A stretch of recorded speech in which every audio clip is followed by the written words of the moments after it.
পশ্চিমবাংলার অন্যতম জনপ্রিয় লোকাচার ও সামাজিক উৎসব হলো জামাই ষষ্ঠী। জ্যৈষ্ঠ আষাঢ় মাসে গরমের তাপদাহ উপেক্ষা করে জামাই আসে শ্বশুরবাড়িতে। তখন ঠান্ডা, মিষ্টি ও রুচিকর কিছু দিয়ে আপ্যায়ন করাটা প্রচলিত। আম পাটিসাপটা পিঠে সেদিক দিয়ে একদম উপযুক্ত। এটি পরিবেশনযোগ্য, স্বাদে ভরপুর এবং গরমকালে উপযোগী। তাই আজ ভাবলাম আপনাদের সঙ্গে শেয়ার করে নেব একদম ভিন্ন স্বাদের, একটু নতুন ধাঁচের জামাই ষষ্ঠী স্পেশাল আম পাটিসাপটা। তাই পুরো ভিডিওটা একটু স্কিপ না করে মনোযোগ দিয়ে দেখতে থাকুন, কারণ একদম শেষে থাকছে আপনাদের জন্য একটি স্পেশাল বোনাস, যা আপনি কোনোভাবেই মিস করতে চাইবেন না। চলুন আর বেশি বকবক না করে আজকে আমরা শুরু করি মায়ের হাতের মতো আম পাটিসাপটা। এই আম পাটিসাপটা বানানোর জন্য বাজার থেকে 100 গ্রাম মতো ক্ষীর নিয়ে সেটাকে কুচি কুচি করে কেটে নেব, কিংবা আপনারা গ্রেটারেও গ্রেট করে নিতে পারেন। তাছাড়া আপনারা বাড়িতে দুধ থেকে ক্ষীর বানিয়েও ব্যবহার করতে পারেন।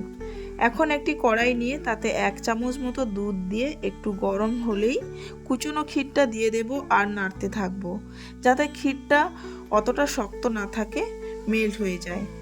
আপনারা ছানা বানিয়ে সেটাকে ঠেসে চিনি দিয়েও পুর বানাতে পারেন, কিংবা নারকেল চিনি বা গুড় দিয়েও পুর বানাতে পারেন। ক্ষীরটা প্রায় মেল্ট হয়ে আসলেই আমি স্বাদ মতো প্রায় 2 চামচ মতো চিনি দিয়ে নেড়ে নেব, আর একটু শক্ত হলেই নামিয়ে নেব ও ঠান্ডা হতে দেব।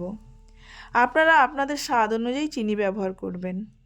এখন একটি মিক্সি কন্টেনারে 2 কাপ মতো সুজি নেব, আর ওর সঙ্গে যতটা সুজি নিয়েছি ঠিক অতটাই, মানে 2 কাপ মতো জল নেব, আর ওটাকে একটি ফাইন পেস্ট করে নেব ও কিছুক্ষণের জন্য রেস্টে রেখে দেব, কারণ সুজি জল টেনে ফুলে যাবে। এবার অন্যদিকে 2টো পাকা আম নিয়ে শাঁস বের করে নেব ও সেটাকে মিক্সি জারে ব্লেন্ড করে নেব, যাতে একটা স্মুদি পিউরি তৈরি হয়।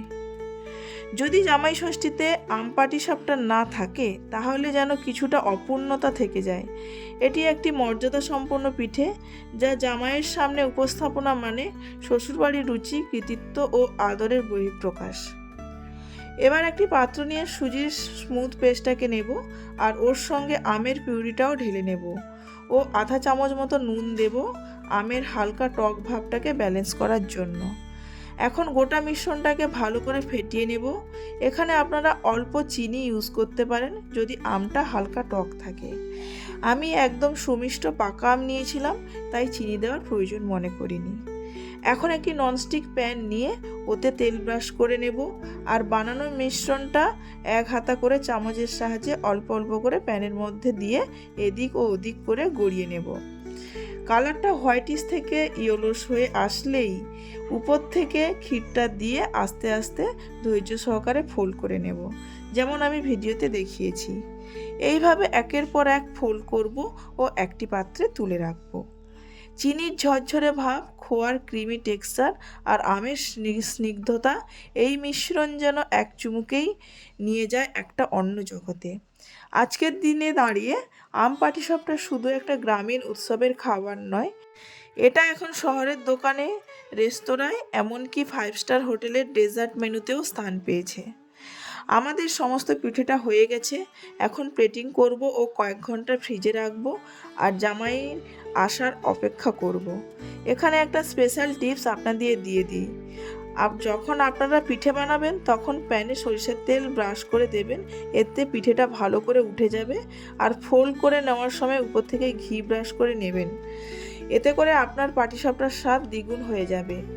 বাড়িতে যদি এই রকম ব্রাশ না থাকে তাহলে কলা পাতার মাঝের দিকের অংশটা কেটে থেতো করেও ব্রাশ হিসেবে ইউজ করতে পারেন, কিংবা বেগুনের মাথার দিকটা একটু রেখে কেটে নিয়েও ব্রাশ হিসেবে ইউজ করতে পারেন।